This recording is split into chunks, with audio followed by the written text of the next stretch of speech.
Mental illness like anxiety and depression, these are all physical forms of feedback that our body is trying to scream at us that, hey, something is going on. And as a society, our culture is to almost silence that. And if you think of when you have a headache, again, that's a form of feedback in the way that we're trained to. Well, hey there, welcome back to the Holo Hlth Podcast, where we help you become truly healthy by sifting through that cultural lie that health is merely physical, and we help you become the healthiest version of yourself, physically, mentally, emotionally, relationally, and spiritually. If we have not met yet, I am your host, Alex Cottingham, the founder of Holo Hlth, and this conversation is the second installment with Lindsay Tobias from Keep Your Plants On. If you have not checked out our first conversation, that really is the building blocks for this conversation. We kind of talk about how nutrition affects more than the physical because you are more than the physical. It really does provide the base for this conversation. So if you have not checked that conversation out, I'd encourage you to go back and listen to that conversation so you can gain a little bit better context and understanding for this conversation. Lindsay digs deep about her approach to nutrition and why diets ultimately are not the solution, and she shows us some practical and tangible ways when it comes to her approach to nutrition. So if this is something that interests you, I'd encourage you to go to holohlth.com, subscribe to our email list, and we will send you additional free weekly resources about becoming truly healthy in every area of our life. And we will send you the next one with Lindsay Tobias as well. So go to holohlth.com, subscribe to our email list, and we will give that all to you for free. No spam, no ads, no junk, all for free. So thank you so much, guys. And here is my conversation with Lindsay. Well, Lindsay, we are back, and I think better than ever. Lindsay, thank you so much for jumping on this next part of our conversation. First off, how are you doing today? I'm doing great. Thank you so much. If you are listening right now and you have not checked out the first installment of our conversation, please go check it out, because this conversation that we're about to engage in really kind of is the next tier. It builds off of our previous conversation. So Lindsay, we're going to pick right back up where we kind of left off. And we just were kind of talking about how nutrition is really so much more than our physical part to us, that there are so many different levels, and you really were getting into the weeds of that. So if you want to take 30 seconds really fast and just recap or maybe give one sentence of what we were talking about in the first part. Okay. In our first episode, we talked about how health is more than the physical, simply because you are more than the physical. We talked about the binge and restrict cycle. We talked about this aimless idea of being insecure with your systems, not necessarily insecure with your body, swaying from one diet to another, and kind of trying to sift through a little bit of the noise of diet culture. So Lindsay, the last conversation, we talked about kind of our philosophy when it comes to nutrition. We really had a broad stroke, and we looked at habits and systems and more of a theoretical approach. But for this part, I would really like to go into the weeds a little bit and kind of uncover your approach to nutrition. So if you had to answer that question, like, hey, Lindsay, what is your approach to nutrition? Like, what would you say to that? Yeah, so I love my place in the health industry right now. And I think that that's a spot where a lot of people starting off are a little bit insecure of where do I actually fit in here? And so I'm very thankful. I feel like in the past 2 years, I've really nestled myself in. I feel very confident because I think of myself as the link between behavior psychology and holistic nutrition. At all times, there is an internal dialogue going on in our bodies, and not just in our bodies, but also in our minds. And I think that one makes a little bit more sense to most people. If there's always a thought pattern going on, whether it's the white noise of our mind or a tangible conversation of, hey, I need to remember this, or hey, I'm feeling this way.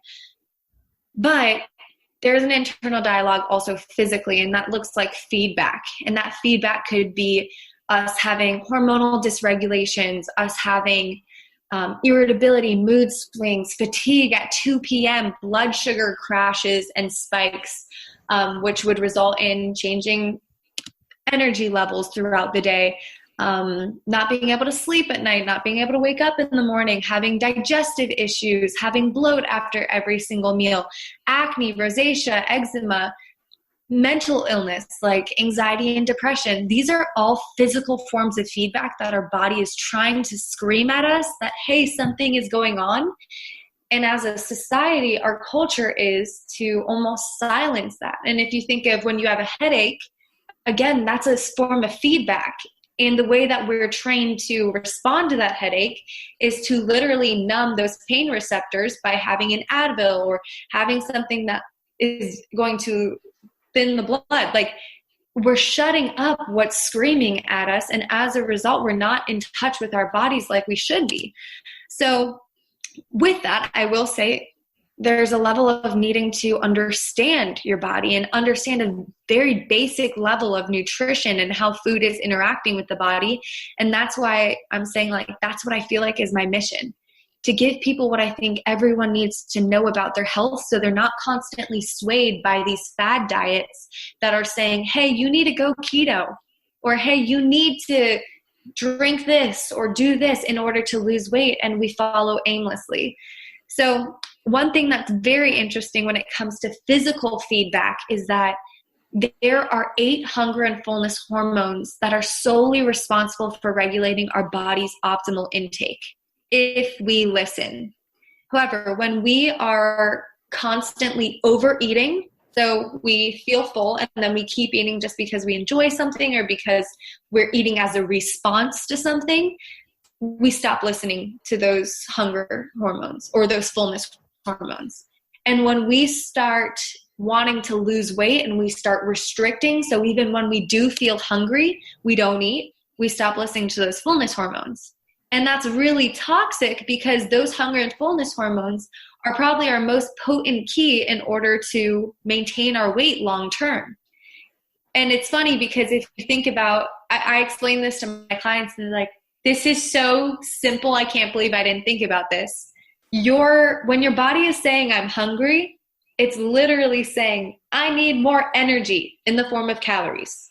And when your body's saying I'm full, it's saying I do not need any more energy. Everything you give me past this will be more than I need. And really, I know it sounds crazy because we eat for reasons other than hunger. But if we started to get back to eating when we are hungry, not just because it's 7 a.m. and it's time to eat, or eating until we are no longer hungry rather than eating until we are filled, we would start to be in touch with our bodies a whole lot easier. I always try to remind myself, hey, don't eat until you're full, eat until you're not hungry. Like I try instead of letting a time, oh, it's noon, I got to eat lunch. Or, hey, my friends are going out, like I got to eat lunch. I try to like, okay, am I hungry right now? Is my body giving me feedback that I need to eat rather than kind of blindly going through my day and just intaking without being mindful of that.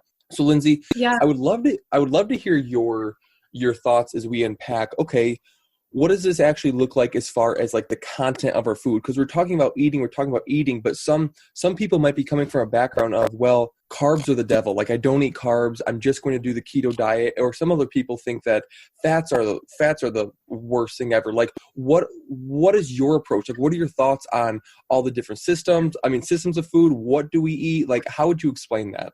Yeah. So to make it the most elementary level that I possibly can, Dr. Pollan has a quote that I really love. He says, eat real food, not too much, mostly plants. And if we actually break it down to that, I think diet culture has thrown in our face like, hey, have these protein powders, these supplements, these waist trainers, these pills that will help you lose weight, but absolutely do not touch a fruit because there's sugar in that. When God created food for consumption, and it's interesting because every natural food on earth has properties that contribute to our physical construction, help hormonal regulation, help our brain health, help our gut health, help heal our bloat, help with our eye health. Real food has a function in the body.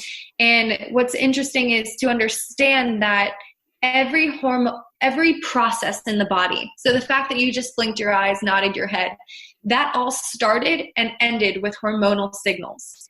And the food we are eating is literally determining the quality of those conversations that are happening in our bodies. So if you think about having a box of Cheez-Its or a bag of Cheetos and your body trying to take information from that and utilize it to actually benefit your body, it's not going to happen.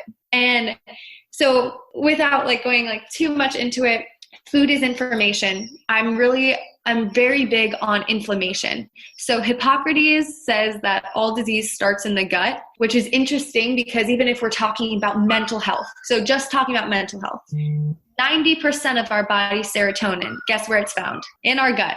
90%, and serotonin is our happy hormone. So if you think about a chronically inflamed gut, and that's going to happen based on the foods that we eat, if we're eating highly inflammatory foods, and I'll define that for you, that would be processed foods, anything made in a lab. So something I like to say is anything made by people in white coats is going to get you looking at people in white coats a little bit faster. And the joke there, if you didn't catch it, is anything made by people in a lab, like scientists, is going to make you have to see a doctor at some time soon because your body doesn't recognize it wholly as food. It has to, and I'm not talking about everything that's processed. There are a lot of good processed options on the market, but what you'll find is the ingredients on that list you can define. You can understand, you can read all of them.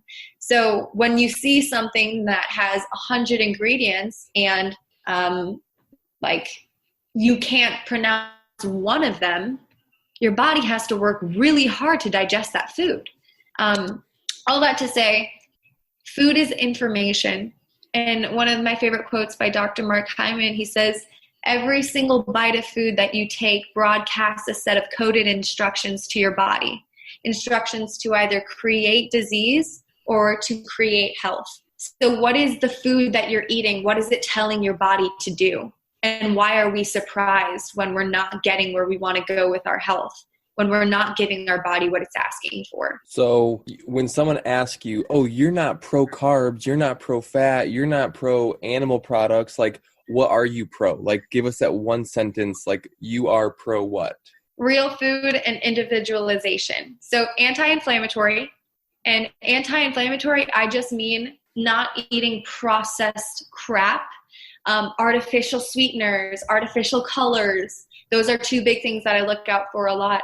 I personally spent the last year working with people with food sensitivities. So we worked at a holistic diagnostic lab, and I worked with the patients who had food sensitivities, and I made them understand their sensitivities. And I won't go too in depth with sensitivities, but gluten and dairy also show in most people to create inflammation.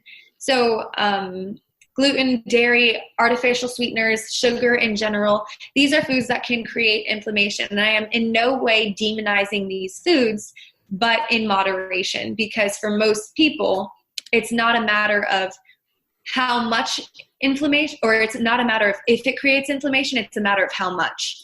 And so if we're looking to heal our gut, that's something that I would want to know. But when I say personalized, this is something that one of my favorite coaches, one of my business coaches actually had shared with me. Think about a triangle. The top of the triangle, there is longevity. These are the people that are living to 100. They are completely without disease. They are mobile and active and healthy and living happily with others. That's at the top of the triangle. On this side, there's performance. These are your CrossFit athletes. These are your weightlifters. These are your sprinters. These people aren't as fixated on looking great because honestly, in order to perform at that high of a level, you do have to have small amounts of fat in order to give you that energy. And you cannot be in a deficit, meaning you can't be lowering your calories because you need that energy to perform. And then on the other side, you have people whose primary focus is aesthetics. And if that's your primary focus, then you can't really be focused on performance, because your performance is going to get a little bit lower as you lower your calories and as you lower your overall intake of food. You're not going to have as much energy to perform, but you're going to lose weight. And because you're focused on aesthetics, your focus is not going to be as much towards longevity. So there are 3 different kind of pillars of what people are going for. Understanding what you're going for is going to determine what your strategic approach should be. So if someone's coming to me and they want to be in the CrossFit Games, hey, like, we're pushing our body to an unnatural degree, so we might not be able to fuel our body in a very natural way. We might have to push those boundaries a little bit. So that's why I say personalized, because my goals are different than yours. And like, for instance, I would never put, I'm not going to go too into that actually, but my goals are very different than yours. And based on what your core values are and based on what your why is, you get to create your health based on that. And that's the difference between following someone else's program, following someone else's guide, someone else's whatever it is, and creating your own health, which is my biggest focus with my own clients. Lindsay, why aren't people doing this? Why aren't people taking this more seriously? And why should they? I really think that dieting has a very bad flavor in most people's mouth. Especially like when you do a cleanse or a detox or a challenge or a 30-day ripped smash, whatever your program is called. Every time we do a health initiative, we have a time limit on it. And therefore, we think of being healthy as something that is a challenge to us, as something that is difficult and not sustainable, and also very confusing. So something I preach a lot is, if you have a lot of information without action, yeah, that's useless. You're not doing anything with your information. But if you have a lot of action with no information, that's debilitating. And that's where most people are. They're called to a lot of action without the information behind it. And at some point, they're going to start to question, what am I doing and why am I doing it? And it's going to be enough to help them fall off the wagon. So in the business world, you'll hear it said as a confused buyer does not buy. But in the health industry, you'll hear it said as someone who's confused about what they should do with their health will do nothing. And when you're really unconfident about something, you're not going to take action in that area. And it produces this really toxic cycle of, well, I'm really not confident. I'm not going to do anything about it. Because I don't do anything about it, I'm really unconfident.